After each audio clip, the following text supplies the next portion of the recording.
You are experiencing the Knuckleheads of Liberty podcast. Welcome to the Knuckleheads of Liberty. It is April 22nd, 2023. And welcome to our show where we bring you the people and the organizations that are fighting for liberty around the country and in your region. And today we are having a special guest with us. We are interviewing Joshua Rodriguez, who is a candidate for the 2024 Libertarian Party nomination for U.S. President. And so we just recently talked to him on another show where we talked about his background and why he wants to run for president and stuff like that. But now in this show, we're going to dive in a little deeper on a lot of issues because there's a lot of different topics to talk about. So we'll talk about different things like the environment and education and a whole slew of things.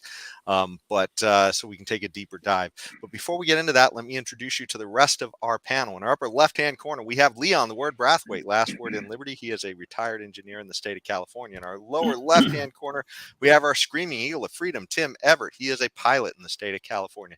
In our upper right-hand corner, we have Joshua Rodriguez with us, our guest, and my name is Jason McPhee, and I'll be your host today. So, James, can we bring up so this is Joshua Rodriguez's webpage, so you can go there and find out more about his campaign and support or find out how you can help more on that end. But now we're going to jump into some of the topics. So to us, one of the most important topics on this show that we talk about an awful lot is education. And I think that's an important topic to Joshua too. And as we look at how the country is doing on education, we see that it doesn't seem like we're doing it nearly as well as we could. This is an article from Pew that was before the pandemic, and it shows that U.S. students are just kind of, doing so-so compared to the rest of the world. We could be doing a lot better apparently.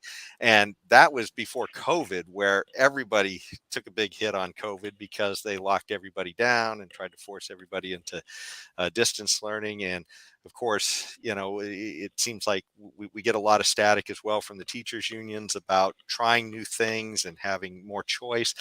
So Josh, what would you do to try and improve education in the country? What's your vision on that? Yeah, I mean, it's a big topic in general, right? We know our population, our aging, our retirement aging population, age 65. 60% of our communities now are going into retirement. But on the other end of the spectrum, we definitely have low birth rates, those sorts of things. In my community in Colorado, we have one of the highest rates, unfortunately, of teen suicide. But second to that is youth gun violence. And so when we look at the records, right, high school graduation rates are pretty low. College entry rates are pretty low. College graduation rates are pretty low. But we know with standardized testing, there's a systemic issue with Latinx folks who score in the 30 percentile. And so the average is 50%. When you look at the community that's filling in that birth rate gap, by a margin of 60% are Latinx kids. And so if you're thinking about the community, who's going to be the next generation to lead us, it's Latinx, but they're historically, not performing in education. And so it's kind of sucky that we have standardized testing that's supposed to point to these issues, but we never do anything about them. It almost makes standardized testing kind of like irrelevant, especially if we're just going to sit around on our hands all the time. But when you look at issues within our education system, it's my intention to change it a little bit. I want to see our young people graduating a little bit earlier, entering the workforce, really focusing on the trades, those sorts of things. We did a survey in Denver, and the community said, do you like online education, right? And shockingly enough, 85% of African Americans said yes. And that's just an indication that they don't want their kids into the traditional public education system. But also we have issues of poverty, right? Your rent's going up. The landlord says, pay it or leave. You leave, right? And so a lot of kids that are going to be impacted by that are African Americans, are going to be Latinx kids. And so now they're in a new school. If you think of kids that are Latinx, right, their families might be migrating for work, to work on farms, those sorts of things. And so now you have these kids that are low performing who do travel a lot in your school. And so I want to change that a little bit. I want to have online education to where you are in a program, you're in a safe place, a safe environment, and no matter where you are, technically in the whole entire world, you're going to get an education that's right for you. And so if you're one of those people that are unstable, that's going to help support you in a big way. And then you're going to have dollar signs associated with your kids. The dollars follow you. So if you need in-person tutoring, those opportunities are going to be with you in schools. And I think schools right now are basically shutting down. Low enrollment is a big deal. And so this is one of those big topics.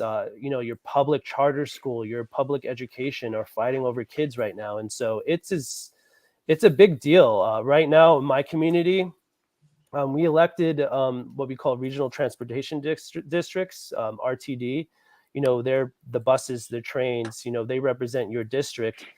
Democrats are actually using those folks to limit buses to schools. And so kids that are in charter schools are trying to fight for buses, right? That should go to the students, right? The students paid for that over time. It should be shared. It's not. And so they're also limiting buses to charter schools to fight that growth of charter schools. It's pretty big and growing. And so those county districts are also suing those charter schools, knowing that they're going to lose. And then they actually go a little bit above and appeal, knowing that they're going to lose. And so the cost of opening up a charter school is taxed heavily in the hundreds of thousands of dollars. And so, and I have the full intention to fix it immediately, the best I can. Do you support universal school choice or parent choice as it's called sometimes? Yeah, that's the big debate, right? It's as contentious as talking about abortion literally in our communities. A lot of communities are going to be Republican, maybe Christian oriented, and have fights similar to what you're seeing in Florida. And so those sorts of things need to happen. But we do need universal school choice. My intention is to have a universal program that's going to be an online education system that's going to be high quality vetted program where kids can go and get the best education possible, and that they don't have to suffer the consequences of the issues related to school to prison pipeline, because that is a very real issue for me that it needs to be solved. A lot of politicians are just going to say over and over and over again, and they're not going to do anything about it. I fully understand the issue. I participated in the Jefferson County School Safety Task Force at the Parkland shooting in 2018, and we evaluated every aspect of school safety, and threat assessments. Those sorts of things are happening in the school. A lot of record requests, a lot of data, a lot of talking and discussing with community members and professionals and Columbine survivors. And so I understand education very well. Yeah. What it does, one of the things I picked up on from what you were saying is it sounds like you're, I guess, for trying to be as flexible as possible with low income kids who might be moving, and school choice that might have a big remote aspect might really help in that aspect of things. So it sounded like that was kind of what you were mostly focused on. Is that correct? Yeah, I mean, yeah, that's correct. I'm a homeschool person, so I've done fairly well in education, and it kind of was important to me. Community members might be a little bit scared about that sort of thing. It's something that we're going to have to understand. But in high school, in particular, that's going to be the basically the years where kids are going to get wrapped up into issues. And so if we can graduate people early, if we can have accelerated programs where you have in-person opportunities and hybrid education, we can streamline that, accelerate it as fast as possible, and get those folks in trade schools and actually working in the workforce as fast as possible, while limiting their in-person in the public school, where they're going to get into trouble.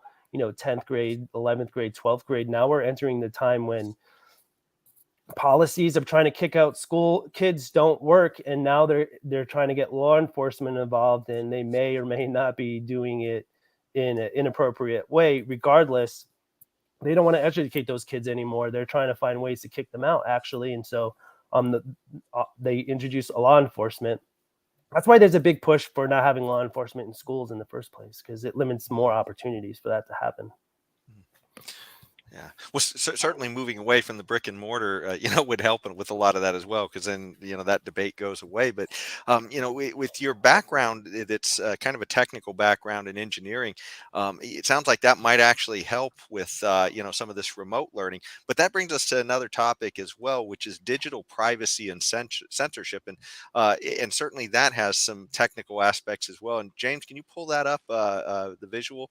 So we've seen some major challenges to our digital privacy and online censorship. And most recently, it was just about a year ago that Biden was trying to establish essentially a ministry of truth. It was something about a Department of Misinformation, I think they called it, but it's been tagged the Ministry of Truth, because that's essentially what it was: the government deciding what is and isn't true and telling everybody that data should be labeled that way online and potentially censored. But then we saw that spill over into private companies recently with the Twitter files stuff that's going on. Some of those hearings we've seen in Congress recently, where Twitter, after being bought by Elon Musk, actually opened the books on some of this information. And journalists Matt Taibbi, Barry Weiss, and Matt Schellenberger, some of these people have been showing us what's been going on behind the scenes, where the government has been requesting that certain data be kept under wraps. And then, of course, with COVID, we saw a lot of our government officials outright lying to us. And, of course, some people saying, well, they were lies that had good intentions. But the bottom line is, it's government lying to us. And do we really want that? And certainly, in fact, even the former head of the CDC said that what was going on at the NIH was antithetical to science, which is a huge statement about the idea of censorship and, deciding what's going to happen with the American public behind closed doors. Joshua, if you were elected as president, how would you deal with this issue of digital privacy and censorship that's happening right now? Because these issues are right in front of us. Yeah. Well, there's actually a big one right now. Twitter is not called Twitter anymore. It's called X Corp, right? And so that was just an opportunity for that company to change. It's really hard to know why. I'm not going to say why, but right now there's a big worry. Germany right now is saying you're not doing enough misinformation censorship on your platform, so to fine you $20 billion. That's the exact worth of the company, right? And so maybe that's why it's X Corp. But we know that proxy governments can happen, maybe. So maybe the Biden administration is connecting in some sort of interesting way with Germany to combat misinformation. They need to abide by the CAIA policies, what's going on, XYZ. If you don't, this is going to be your consequence. Those things, even though they're trying to be inputted in organizations and government organizations in the United States, is happening worldwide in different ways. And so we do have to be intensely worried about those things. You can call what I just said conspiracy or not. Just even the idea of that being true is absolutely scary. And we know the government is absolutely capable of all those opportunities to be happening. Digital privacy is something that's going to be absolutely important. That's something that I care about personally. My kids don't participate in social media. Not it ruins the fun of their environment. It's just something that I understand that I don't trust Facebook with data. I know we talked about in the last show TikTok, and maybe the libertarian viewpoint is to keep TikTok alive in some sort of way. But I'm not going to let my kids on the platform because I'm really concerned about data privacy in general. We should maybe teach kids about data privacy in some sort of way, how you're being data tracked, what apps are actually trying to do when they solicit you with ads, those sorts of things. If I talk to my kids about it, they're just thinking I'm a crazy person. So censorship is huge too as well. We know that everybody knows about it with the Twitter files. The proof was in the pudding when those files went live. But I feel sorry for those young people, that one James Feller who released all the top secret records on the Ukraine side of things, right? Why did you give access to a 20-year-old of top secret files? I don't know.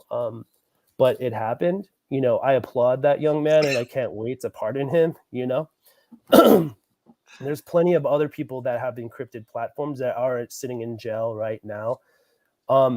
There's a lot of issues. Obviously, I understand a lot about it.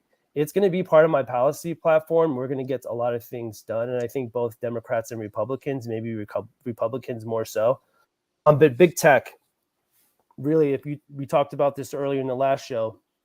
Apple came up with an update. Hey, with just Facebook. Facebook wants to cross-track you with other apps. Do you give permission? And you obviously, most people are saying no because they lost half of their revenue in like one day, literally. And so data privacy is important. Censorship is absolutely important as well. So I mean, I'm trying to understand your position here, especially in light of the statement about pardoning the guy who released all that classified information, who leaked the classified information. Are you saying that we should have no classified information, or what exactly is your position where classified information is concerned? My position is that we should not be in a war with Ukraine, and that absolutely releasing those documents limit the United States' capability of furthering any involvement with Ukraine and Russia. And so by him doing that, slowed it down, maybe just long enough for Libertarian to be president of the United States, so we can really start ending these wars worldwide. Right now, China is collaborating with Saudi Arabia, Iran, Russia, North Korea, and they're becoming a stronger unionized organization to where that's a really big concern for the United States. It's actually bringing us 2 steps back. Meanwhile, the United States is trying to get 2 steps forward and have some sort of positive gain on these issues worldwide. I don't know what classified information there needs to be, right? If you're saying that we have nuclear weapons, that information needs to be classified. I don't think so, right? We need nuclear proliferation isn't something that's important to me. We should have no nukes, right? If you're saying that we're developing weapons, that's obviously going to be classified information. But if we're collecting data on the general public, right, that should not happen. So when you're hiring me as a libertarian candidate, we're going to be ending the CIA, those organizations, the FBI. That's a lot of top secret classified information. If you're saying that classified information is, hey, we're investigating drug cartels, a libertarian president like myself is going to end the drug war, right? Worldwide, we need to be focused on things like space, right? Energy, those sorts of things. And so technically there shouldn't be any classified information, in my opinion, because then we're wasting a lot of time on nonsense. It does seem like if we are going to have some sort of defense, there probably needs to at least be some sort of classified information with having a Department of Defense. I mean, certainly if it's a police force, then it seems like there needs to be very little classified. But if we're worried about a military coming over our border, we might not want them to know where all of our all of our lines of defenses were. But and this brings me back to that one point that you had on Ukraine. Is the main issue that you would like there, or that you support the fact that he brought out these secrets because you want us out of the war with Ukraine, or is it because the government was lying to us about the war in Ukraine? Because I mean, to me, as a libertarian, that seems to be the front and foremost issue, when the government's lying to us about things, and that's this seems to be right along those issues with WikiLeaks and Snowden showing us that the government was tracking us when they told us they weren't. So I'll throw this back to you real quick. Yeah, I had the opportunity to visit Los Alamos and the labs that built nuclear weapons and Sputnik, the space satellite back in the day, right? And so I understand what classified information is, right? I've had security clearances destroying chemical weapons for the military, right? I've done that work as a scientist, so I know what classified information is, and I know why it's important. But within those leaks, there was leaks saying that there were several more balloons, right, from China hovering over the United States that were never notified to those states that was happening, and some they weren't tracked properly. So there is a danger of safety within our communities. But if you're worried about nuclear weapons and those sorts of things, that's one thing that we need to change. Republicans are going to be full force, let's go do war. And so that's your argument is, national security. But also too, that's going to be heavily important as well. That I understand national security, right? So that's what we're going to be focusing on in my administration. We're not going to be focusing on proxy wars over everywhere else and stuff like that. But we're going to do our obligations with South Korea. We have obligations that we set with Taiwan, those sorts of things. But we need to be moving towards peace 100%. Well, jumping into the next topic on things that divide us, diversity, equity, and inclusion seems to be a way that doesn't have to be, but it's become a way that the government is sort of dividing us. And James, maybe you could bring up the article here. This is just a short one, but essentially the Biden administration seems to have made it a mission to point out all of our differences and take every opportunity to divide us, even to the point where when you're talking about COVID relief and other stuff, with these emergency plans with people who have real need from the government, and then telling people they're prioritized by their skin color, which just seems absolutely insane. So Joshua, how would you handle these issues of diversity and equity and inclusion, or identity politics, I guess? How would you handle some of this stuff as president? Yeah, I look at things like gay marriage, right? Or even like having a certificate of marriage, right? Those are all taxes. Who you love, what you do in your own home is who basically your identity, and you should have the full liberty to do that without infringing on other people's rights, right? Because we need to keep the peace. But all these identity politics, it's going to be important to folks because we don't want something bad to happen like 2020 riots, right? Black Lives Matter, those sorts of things, because it disrupts the community. But we as a government, United States government, we've made treaties with the indigenous people a long time ago that we're not prioritizing now. We made basically false promises, and so we have to go back, fix those things while we move forward. And so that's pretty much my platform as well. I obviously within 4 years would have a lot to tackle, and I intend to do that 100%. I'm going to be a workhorse for those people that don't really have a voice. And so I'm going to fix a lot of these issues. It's also politics too. It could be fake news. It could be a lot of sorts of things. But in reality, there are people out there who have concerns about themselves, and they need services. They have a right to their body. I know the libertarian platform doesn't really talk about things like transgenderism, those sorts of things. They just have a blatant statement about individual liberty and individual rights. And it really goes into things like issues like abortion, those sorts of things. The Libertarian Party doesn't talk about those things, right? People get breast augmentation. People literally hang themselves, putting hooks in their back, jewelry, all sorts of things that people do to their bodies. To say that by law you can't do this, or you can do this, but you need a certificate. The federal government should have no say in what people can or cannot do in their personal lives, period, really. Does that include abortion, is what you're saying? I was raised Christian, so I'm pro-life. I don't want to see the death penalty. Obviously, I'm not going to be interfering with state rights. And at the national level, abortion is not necessarily something I'm going to tackle.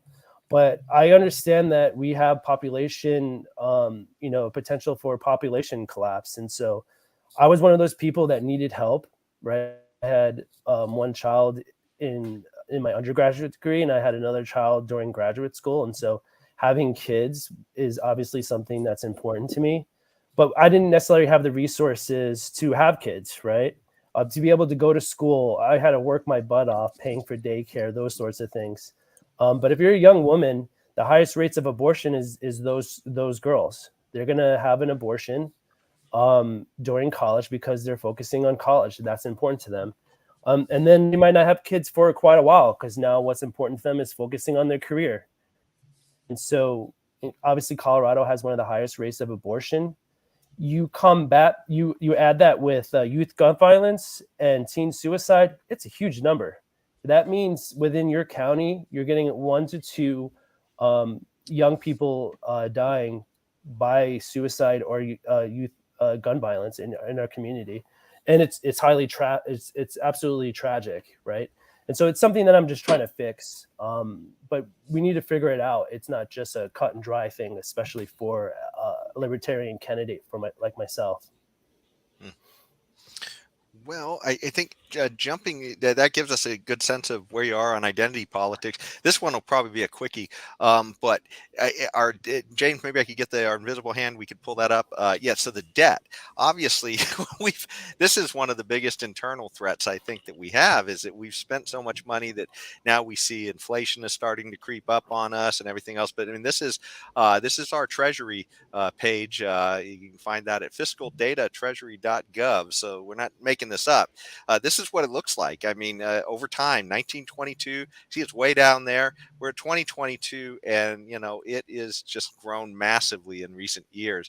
And to see how that relates to the size of our economy, we have this chart from the CBO, and that shows the debt to GDP ratio, to the gross domestic product. And so you can see the last time we had debt to the size of our economy that was like this was after World War II, when we were literally in a struggle to save the world, I guess you might say. And you kind of have to wonder what we got for it now, because I mean, then you could say, okay, that was maybe a big deal, but today, what it's sort of scratching your head. We spent all this money, where the heck is it gone? What would you do as president to try and I guess curtail some of this, try to get this debt headed back in the other direction? Yeah, a lot of people are coming up with ideas about the IRS, right? Libertarian viewpoint is to abolish the IRS. I just want to streamline it a little bit, make it more simplified, get rid of a lot of the deductions and a lot of opportunities to, companies are going to say, oh, I don't want to pay taxes. Okay, you don't have to pay taxes. Yes, you do, right? You're not going to get any special subsidies. None of that's going to happen. But we're also going to end war, right? End war. And so that $1.5 trillion annually that goes into military spending is going to be cut, right? You're going to be paying taxes like usual. That's going to, pay towards the debt. At some point in time, hopefully, not too far in the future, we can start getting refunds. Now the government's spending less, we don't have the FBI and the CIA. States have their states' rights. They're operating in policing and doing what they have to do internally without the interference of the federal government. We could start paying that down. And so maybe the IRS is still around. Sorry, but when you pay in, the government says, hey, we didn't spend any money. Now you get refunded. In Colorado, the Taxpayer Bill of Rights is called TABOR. Quite a while ago, a Republican candidate said, hey, if the government doesn't spend that money, it gets refunded. And so last year, for the first time, everyone got a refund. Legitly. It was quite astonishing. But in other states, that refund doesn't go back to you. And we look at things like land taxes. I know that's a state conversation, not a federal conversation, but your house goes up in price, you pay more land taxes. There's no, here's the cap. But what are they doing with all that money? My land taxes went up $400 each month. Last year, it went up $100. So that's a big jump in land taxes. So how are they spending that money? I have no clue. Well, I do have a clue. They're spending it on themselves, or they're overspending it on different things, because you spend that budget, and whatever you don't spend goes back into the pot. So at the end of the year, you're going, oh, what do you want to buy? To justify your budget. That's always increasing. And so that's a very, very bad thing. That same philosophy we need to do at the federal level. Yeah. Hey, Tim, were you going to jump in on this one, or? Okay. No, I think he means when we're going to do the same philosophy on the federal level is that we're going to refund the money instead of figure out a new way of spending it. I think that's what he meant. Yeah, that's all. exactly. Okay. The taxpayer of rights within Colorado, it's going to be the same way. You get a refund. We're not spending that money. It goes right back into your pocket. That's where it should have been in the first place. Okay. And certainly anybody who's worked for a government agency knows that, much as you said, if you don't spend the money, then your budget gets cut the next year. So yeah, you have this terrible incentive inside of government to buy things that you don't necessarily need. So it's it just seems like it's a never-ending problem. But this brings us up to a scary solution that some in government might be looking for. And Jane, maybe we could bring this up. And that's the idea that they may be pushing us towards a digital currency. And there's a lot of talk in Europe about them doing that right now, of them pushing the Europeans that way. And some of the talk is like, hey, if you spend over a certain amount of money, and it's got to be in this digital currency, and therefore they'll know everything that you're spending over a certain threshold on what you're spending it on, and they have the ability to turn it on and off. And we saw in Canada how that can work out recently with protesters, where people tried to send people money who were standing up to protest, and the lockdowns that happened there during the COVID lockdowns, and the government just shut their money down so that they couldn't even get at their own money, which is just absolutely crazy. So what's your thoughts on this idea, this potential push towards digital currencies? Yeah, a little bit of what you said about the COVID issues with protesting and the truckers, those sorts of things. It goes a little digital privacy, censorship combo. It's a related question, 100%. Right now, the digital limit is 20,000. That's a huge number. So the Biden administration is saying that they want to bring it down to 600. That scares folks because people pay their rent to their landlord using digital technology. I won't tell people what digital service people are using because I'm not going to advertise that. But now that wants to be tracked, and so are people going to get taxed on paying rent now too? Because locally you're paying taxes on everything you buy, and then at the federal government, the state, it gets daunting. It's scary, the censorship, because people really do want access to what you spend. And so whatever big bank you're using, they're going to collect that data. And what we know about like Cambridge Analytics, those sorts of things with Facebook, they're collaborating in a big way. And so if let's say a $1 billion company, digital company, we know they have email, they have searching, those sorts of things. Now they buy your bank. All of a sudden they know what you're buying, what you're searching.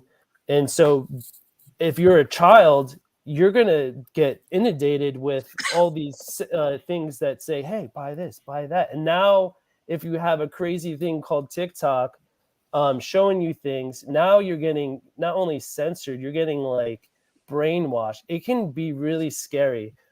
As a libertarian candidate, someone who's a scientist, I'm strongly believe in encryption, those sorts of things. And so if we're going to ever introduce these technology, it needs to be encrypted. Everything needs to be absolutely encrypted. And so if companies want to advertise, they need to go to the digital creators and work through them, because that's where the money should go. They're the ones making the content. If they're trying to get access to your kids to sell you things, then no. I mean, come on. Right now, young people, they don't want to work. They don't want to do technology. And, definitely email me if you feel the opposite of that, Gen Zers. But, they want to be in a digital space. They want to be YouTubers, TikTokers, Instagrammers, those sorts of things. And so, but when social media companies don't help them to advertise themselves, they don't get interactions. And then the ending result is things like teen suicide, depression, those sorts of things. And so when you say digital currency, we're talking about digital privacy. We're talking about censorship. It's all intertwined. But the way to to make a country disappear is to basically counterfeit their currency, right? So if you counterfeit their currency, it's going to destabilize them in a bad way. And so digitally, yeah, I get it. If you look at FTX, the Bitcoin company, the other Bitcoin company, right? They went down. I believe that they didn't necessarily go in it fraudulently, because they were buying up companies that make their product better. But when it came to perform and to show their books, they didn't do it fast enough. They failed. And so, yes, they spent millions of dollars on nothing. And so I'm very, very on edge of any investment into cryptocurrency as well. Because I can go start a cryptocurrency and then just turn around and bankrupt it. Oh, we went bankrupt. Well, you took billions of dollars, yo. That's not. So that's a huge conversation. I don't necessarily think Biden is going to be able to fix that, and we should definitely not say yes to digital currency unless it's going to be encryption. I know one of the things, at least libertarians are sort of, if it's market derived, it's probably okay, but if it's government derived, then run away, I guess is the best way to say it. But and this is certainly one of the things we have is this government derived one that they're talking about. But on the other hand, they can, they may be able to wind up shutting down the market derived ones too. So this is just crazy. But anyways, it's more like government control, because if they have a digital currency that is controlled by the government, they could know what the hell you're doing. Now, if it's a market derived, that's a different story, because then your data and your information is stored within the general marketplace as it is right now. But when you get into the government, you're on a different playing field, because this is a government tracking its citizens. This is a disaster in what is supposed to be a free country. Yeah, but that was one of the problems, so Leon, we saw with Canada was that even though it was a market-derived currency they were sending over there, I mean, people were sending Bitcoins, as they tried to pull the Bitcoins out and give them Canadian dollars to spend, then suddenly the Canadian government was able to grab it and lock onto it and keep them from, accessing it. So it's just, it's pretty crazy. Tough issue. Well, another tough issue is the environment and energy, and that's always a kind of a tough one for liberty-minded folks. And James, maybe I could get the visual up here on this. This is an article from the Brookings Institute. It just shows sort of the changing views on things like global warming over time with Democrats and Republicans. And of course, you see there's a lot more Democrats out there who support these things than conservatives. And I think a lot of libertarians probably are closer to this conservative line on this issue. But, clearly when we have these big environmental issues, like we just saw in Ohio, a train coming off the track, spilling stuff. And, you could say, okay, that's a mix of government and private industry because, government has all these regulations on the tracks, but, the railroad obviously was shipping stuff that spilled. So, but climate change is another one of those big things where, depending upon what you believe on the data, it is sort of this massive commons issue. If you're putting more greenhouse gases into the atmosphere, who decides, I guess, what you get to put in there. Some of the weird issues we've seen on this is, we can't even have a discussion now. I mean, this is back from when Trump became president. Perry, who was the Secretary of Education, he wanted to just get a chance to debate it open in public, but most people, it's sort of like they're locked in. Either you think it's a complete scam or you're on the other side, and you won't even hear the people who have concerns because you think that they're deniers. And so anyways, what's your thoughts on this? I know you've thought a little bit about it, Joshua, the whole climate change and environmental stuff. Yeah, I'm a scientist. I think when you hired me as a president of the United States, you're going to get someone who's scientific minded. I understand this very well. I participated in climate change forums and debates talking about this very topic. So I was able to get feedback from the community, get to understand in-depth questioning about this.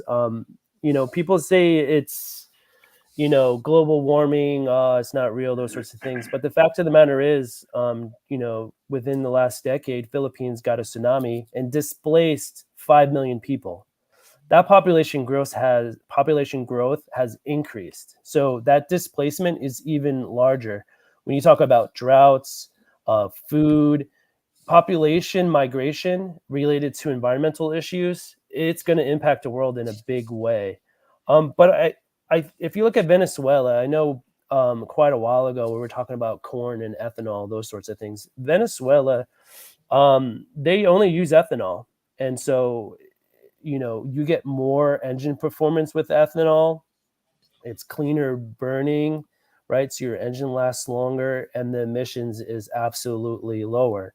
And so people can, if you hear words like flex fuel, those sorts of things, it's a real thing. In the United States, we can switch to ethanol. That's a sustainable energy source. We know fossil fuels is a finite resource. It's going to go. We know that batteries and metals like cobalt, it's going to go. By 2050, you're not going to have these resources anymore. And so we need to develop energy alternatives. And I'm not advocating a 0% for nuclear. And so that's a different conversation. I'll save that for later. But we're talking about like hydrogen powered cars, right?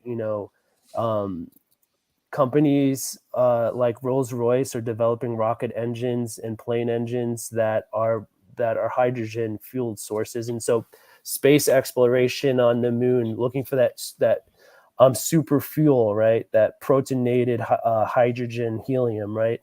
The moon's supposed to be abundant with that resource. And so Blue Origin is trying to do an international space station, which I support.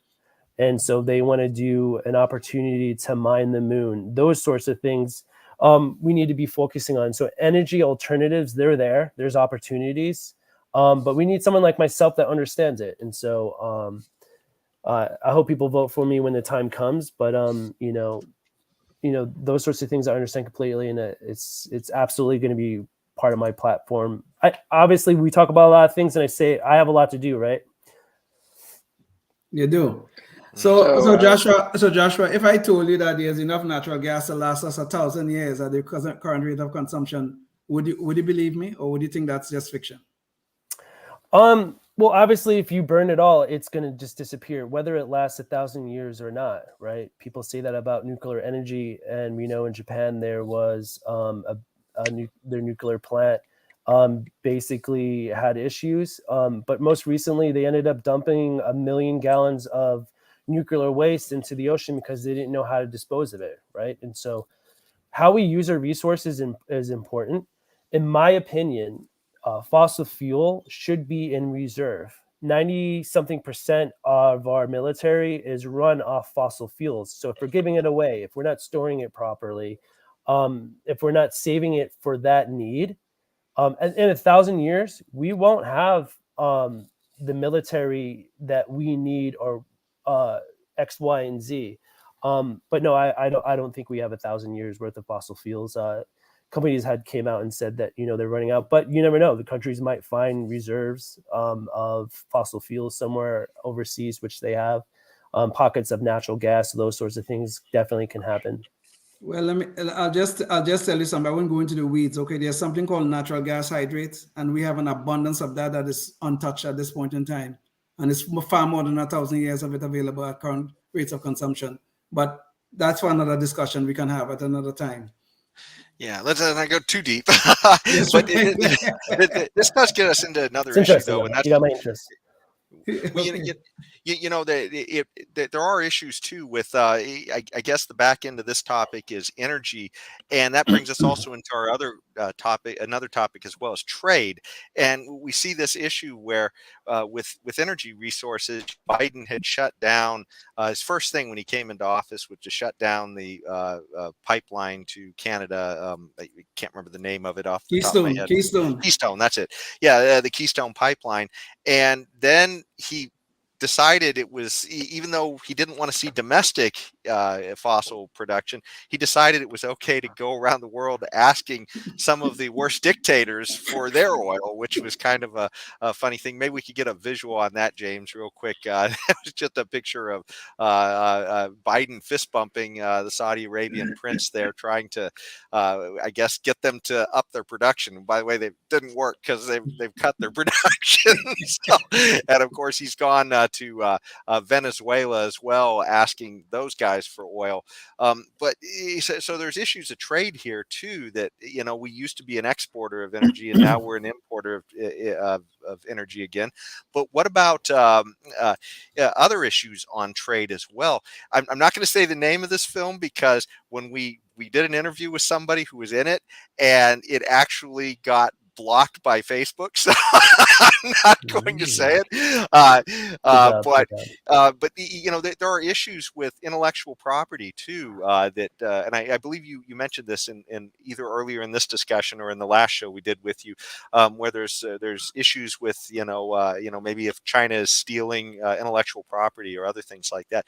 So I guess how would you handle some of these issues on trade? Whether it be energy or IP issues or whatever, because it seems like we're not sending as much out and we're taking more in, and all we're sending people is dollars that keep getting worth less and less and less. Yeah, it's a great question, and just to piggyback off of energy, right, and pollution. Americans spend about 60% of their dollars goes to China for buying products, right, and the biggest proportion of greenhouse gases is coming from China, and that's because they use coal-fired power plants, right? And so when they're producing steel, they have the highest rates of pollution. So indirectly, the United States is really contributing to that issue in a big way. And so how we spend our dollar can change that. In my state, there was a nice investment from the Trump administration at that time from our steel plant that helped them produce steel in the United States, but they went 100% solar panel. Obviously, homes, it's too expensive, really. There's tariffs and taxes associated with putting solar panels on people's homes, but it's a positive alternative. But if we can get rid of things like tariffs and open up trade worldwide, it really does offer more opportunities for businesses to do business with us. I think if you look at places like India, right now they're neck and neck with China, and they're going to be the largest population in the world, and then China's going to dip down greatly, at least by 25% within the next 10 years, while India is going to keep growing. And so businesses in the United States have a great opportunity. Technology is scary, though. We do need to have, we do have some issues with even the drones. That's why I say tit for tat with wars with Ukraine. I know we're going back into that conversation, but the government gave drones to Ukrainians to send off. It has a bomb on it. You just use a remote video access tool, and you go directly and basically kill that unfortunate young Russian soldier that got sent there.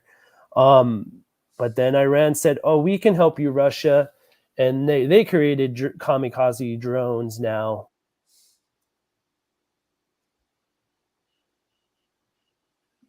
No, looks like Joshua's connection might have froze. Yeah, you're back.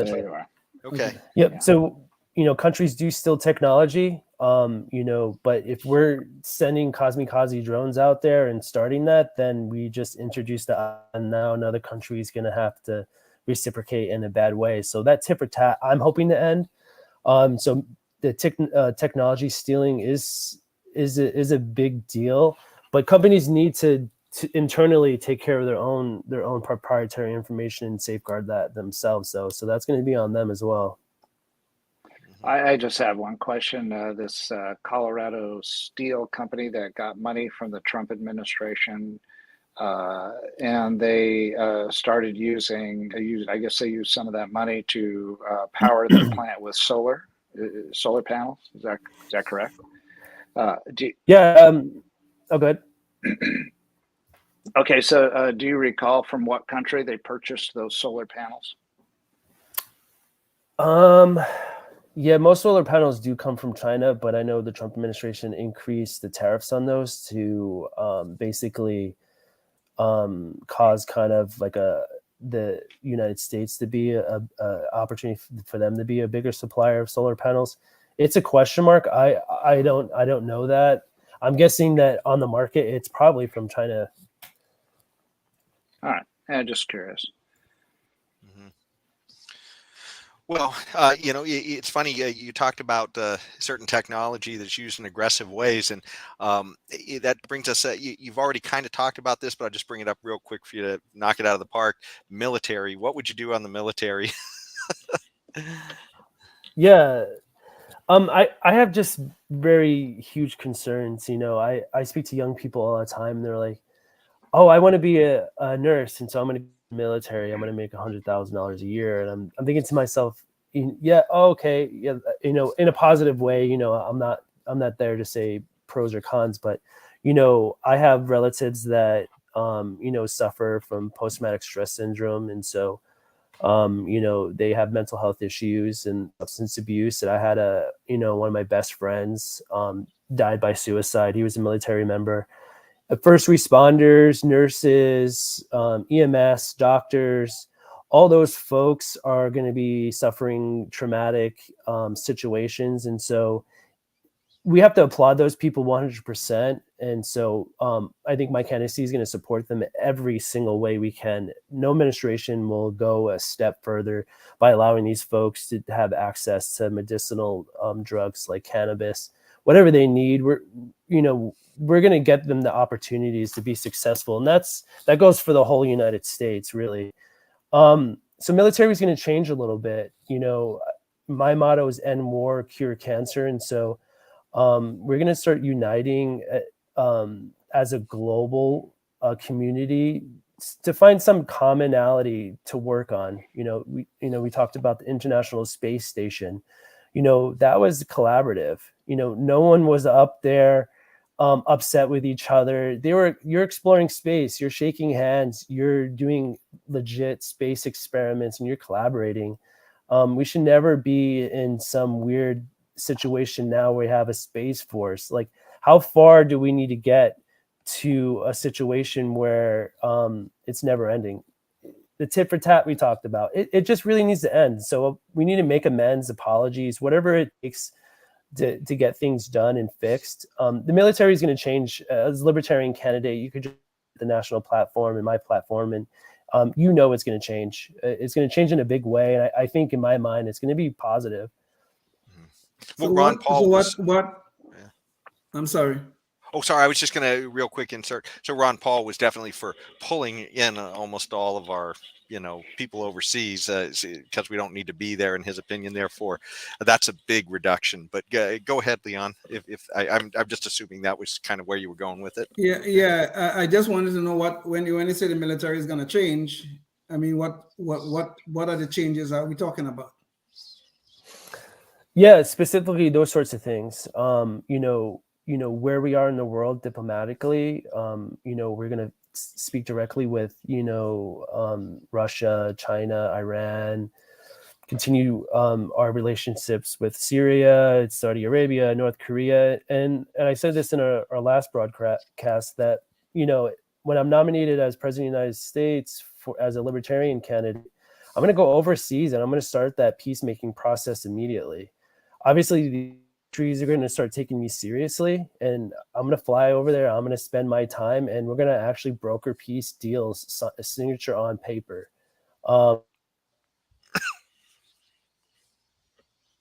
No, looks like maybe the big tech overlords are trying to censor Joshua. Yes, I think so. Well, let's see. Give it a second to see if we can get Joshua back here. Yes. So, but certainly, yeah. I guess what I was getting at for the audience. Oh, there you are, Joshua. Oh, yes. Okay. Yeah, you just we froze just refreshed a little bit. Yeah, okay. we just refreshed for a little bit. I wasn't sure if we were on or not. We're going to pull people from our military bases. You know, whether or not the country will allow us to operate bases and just make property in a diplomatic way. You know, those are things that I'm hoping for.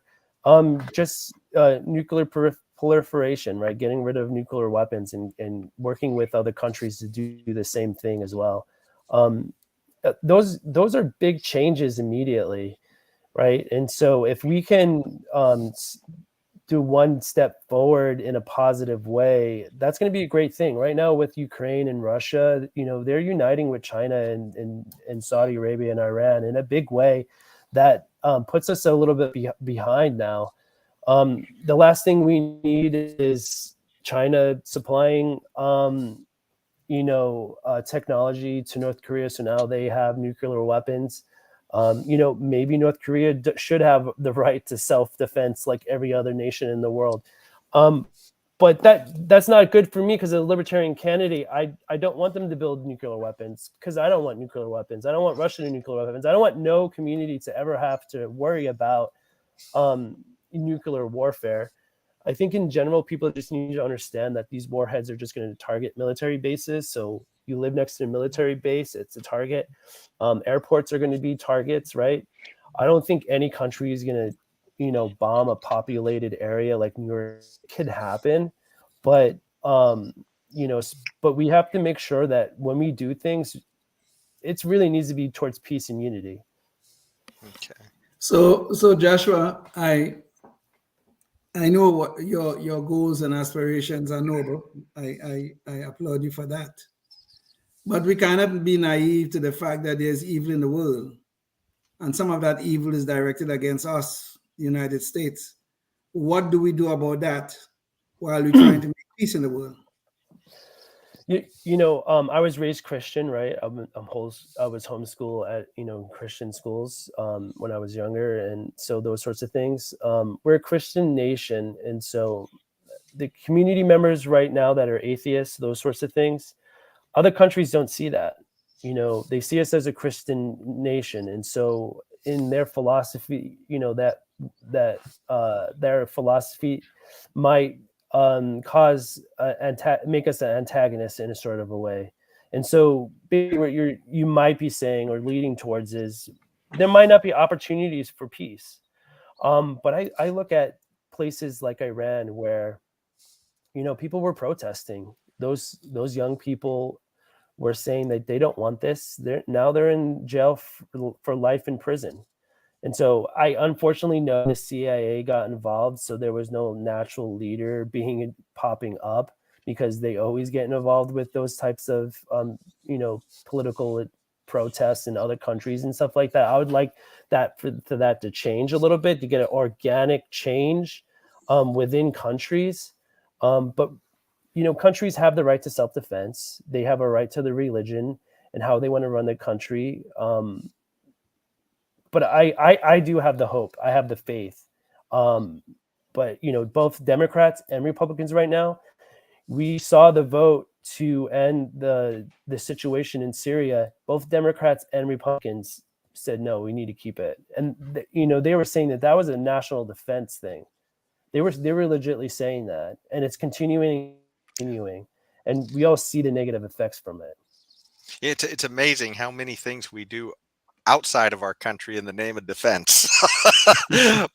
but speaking of defense, we got just a couple more issues real quick to go over, and gun control is certainly one that is popped up all the time. We never know when it's going to pop up. The next time is a big issue. But you mentioned Parkland was a big issue for you and sort of your origins politically in getting, I guess, organized and stuff. And so what are your thoughts on gun control? Yeah,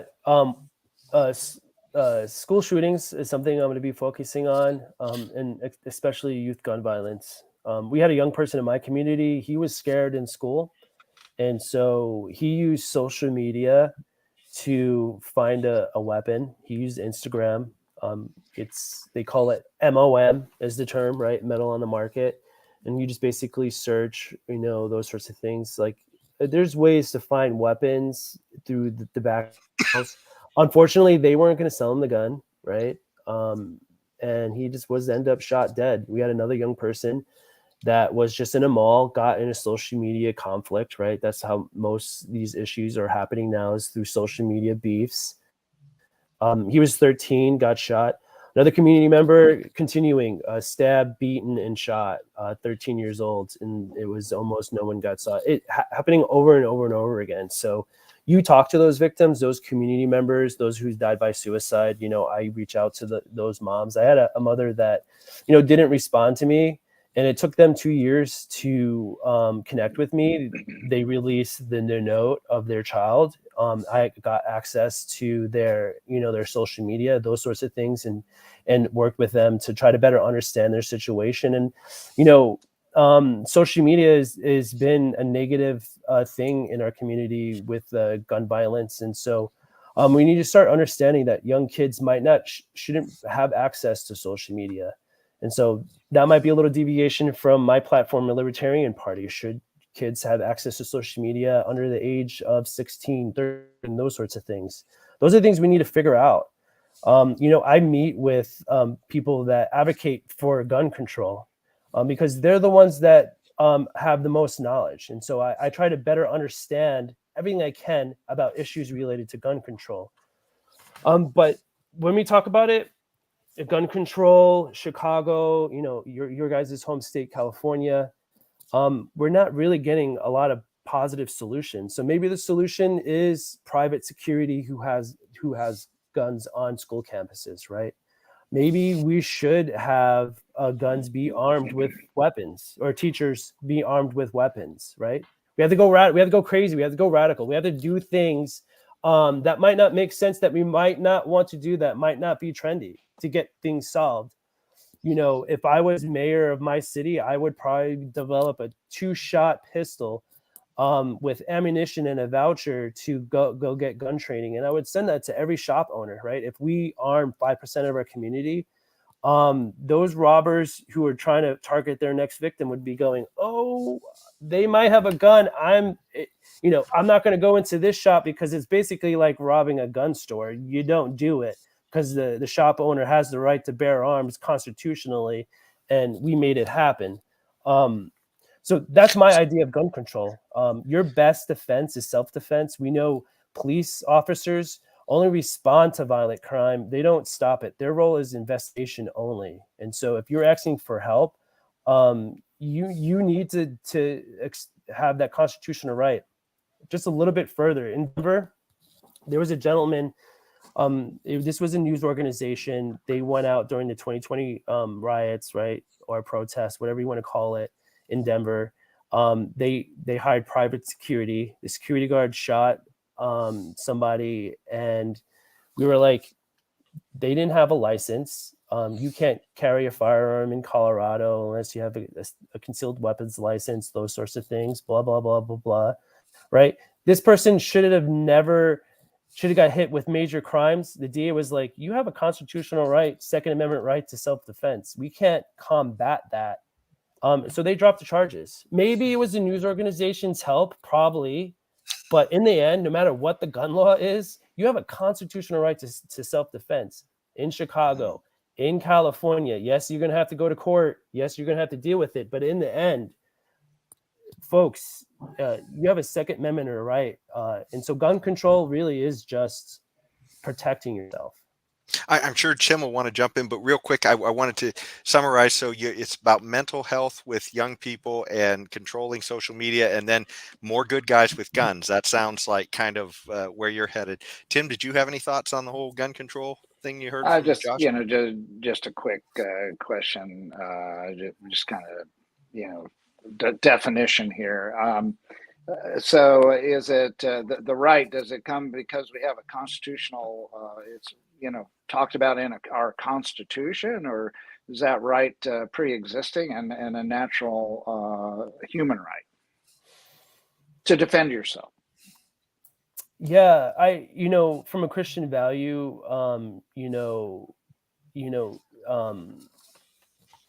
death is something that it hurts me thinking about it, right? So the death penalty, those sorts of things, those are huge concerns for our community. And so when I think of, that's what I think of. I think of the victims first. So when we talk about like safe injection sites, I don't want that in my community. I always try to think of the victim first and address that. Hey, I know you're a victim of gun violence. I know it's a truth and a reality, and I'm concerned about it too.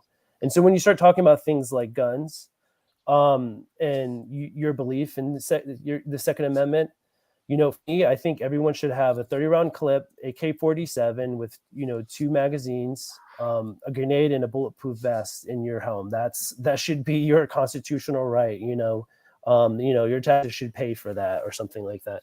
But I believe it's just a natural right in general, even though it's the Constitution, and we don't know what the 1,000 years worth of natural gas will get us, and what the future might look like.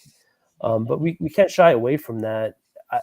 We say in Chicago, right? It's to end gun violence, and then but the people that advocate gun control, believe it or not, are law enforcement.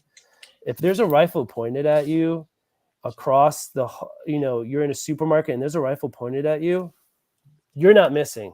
You're gonna get shot. And so when you see law enforcement going into a school, applaud the crap out of them, legitly, because statistically they know it. They're not going to survive that incident.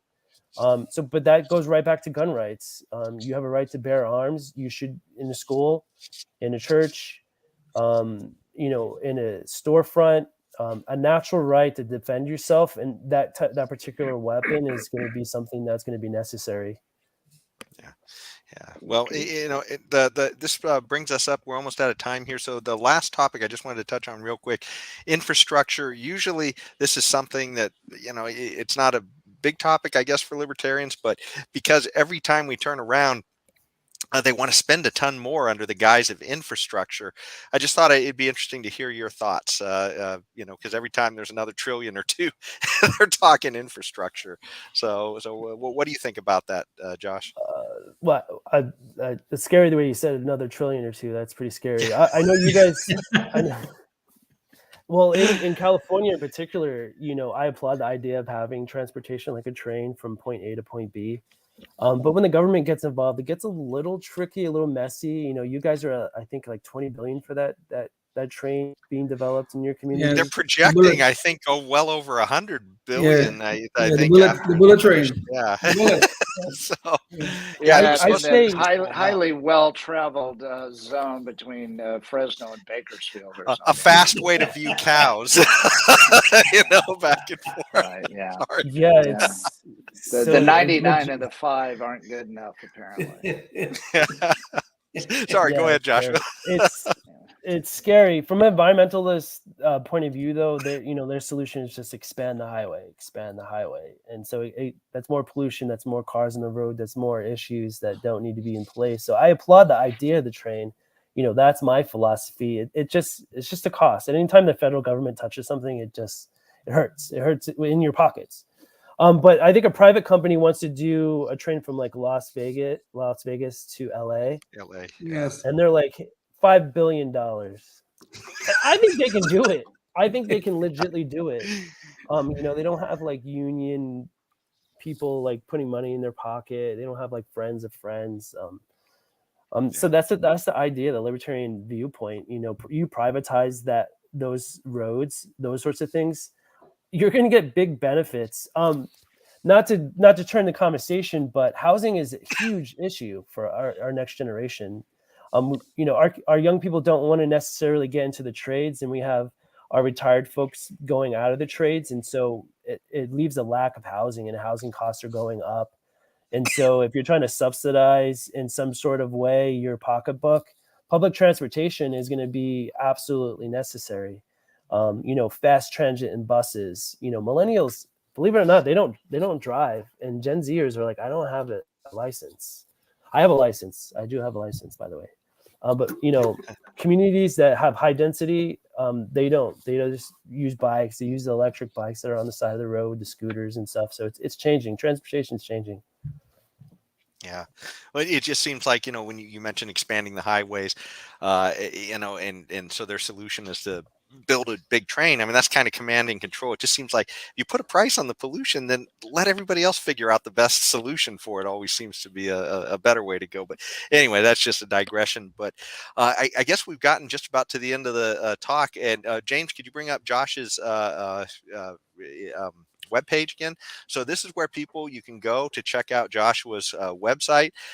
You can find out more about how you can help him out or understand his issues more. He does have, a platform page, so you can dive in more to some of the issues that are important to him there. Joshua, did you have any last thoughts that you wanted to, any last messages you wanted to share with the audience? Yeah, thanks for the opportunity for having me, folks. And, thanks in advance for any donations that I might receive and any volunteer opportunities. In general, we're going to have a lot to do in the future. And I think myself as a science candidate is absolutely necessary, especially for a future generation. So my motivation is to take back that power from the bureaucrats and the government and really give that truly back to the community members that deserve it the most. And, I want to move us forward with a new vision. And so, as you can see on my platform, I'm experienced, committed leadership. And when you hire a libertarian candidate, you get a true independent voice. And so I'm able to move fast and get things done. So I appreciate your vote of confidence and all the libertarians' support and the Libertarian Party for the nomination in 2024. Well, thank you again, Joshua, for coming on the show. Yeah. And if any of you want to find out a little more about, what motivated Josh to run, we have another episode where we recorded with him, and he talks about, a little bit about his run for office there. And this is just the start of our interviews too with libertarian candidates for the presidency. So, we hope this will be a place where you can come and find out more about these candidates because, these guys want to fight for your liberty. So you should get to know them and take a little bit of time. So thanks again so much, Josh, for joining us. And thank you out there for joining us. Until next time, stay tuned and stay free. Yes, Thanks, indeed. Josh. Josh, life, liberty, and the pursuit of happiness, always and forever. Thank you for listening to the Knuckleheads of Liberty podcast. Find us on Facebook, Rumble, YouTube, your favorite podcast network, and at knuckleheadsofliberty.com.